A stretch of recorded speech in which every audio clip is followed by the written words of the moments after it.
la fibrillation atriale est la plus fréquente des arythmies. C'est celle que nous prenons le plus souvent en charge. Comme c'est l'arythmie la plus courante, c'est celle qui est le plus souvent responsable d'AVC, puisqu'une arythmie est retrouvée dans près d'un AVC sur 3. Qu'elle soit ou non responsable de symptômes, cette fibrillation atriale nécessite d'être prise en charge, car l'un des aspects de cette prise en charge est justement l'estimation et la prévention de l'accident vasculaire cérébral.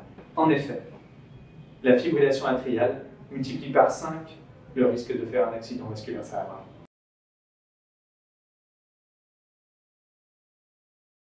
La fibrillation atriale est un trouble du rythme qui concerne la partie supérieure du cœur.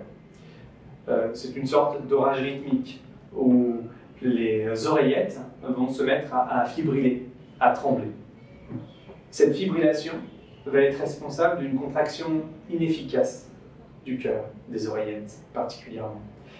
Et cette contraction inefficace va entraîner une stase du sang dans les cavités cardiaques et notamment dans une poche de ces cavités. Cette stagnation va favoriser la formation de caillots. Une fois formés, ces caillots peuvent être mobilisés et se retrouver dans la circulation sanguine. Une fois qu'elles sont dans la circulation sanguine, elles vont suivre le chemin du sang et peuvent se retrouver dans les artères à destinée cérébrale et donner un accident vasculaire cérébral.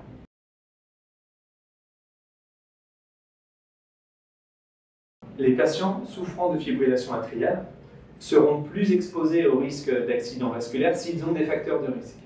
Ces facteurs de risque sont l'hypertension, le diabète, un antécédent d'accident vasculaire cérébral, l'âge ou une maladie des artères. En fonction de votre risque, le traitement sera individualisé. C'est pour ça que nous avons décidé l'année dernière de mettre en place un centre de prévention des maladies cardiovasculaires. Ce centre de prévention comprend des neurologues, des cardiologues, des endocrinologues et des médecins généralistes pour pouvoir adapter au mieux le traitement à votre cas particulier. Nous vous proposons de discuter avec nous de la prise en charge de vos facteurs de risque d'accident vasculaire et de votre risque d'accident vasculaire. Je vous remercie pour votre écoute.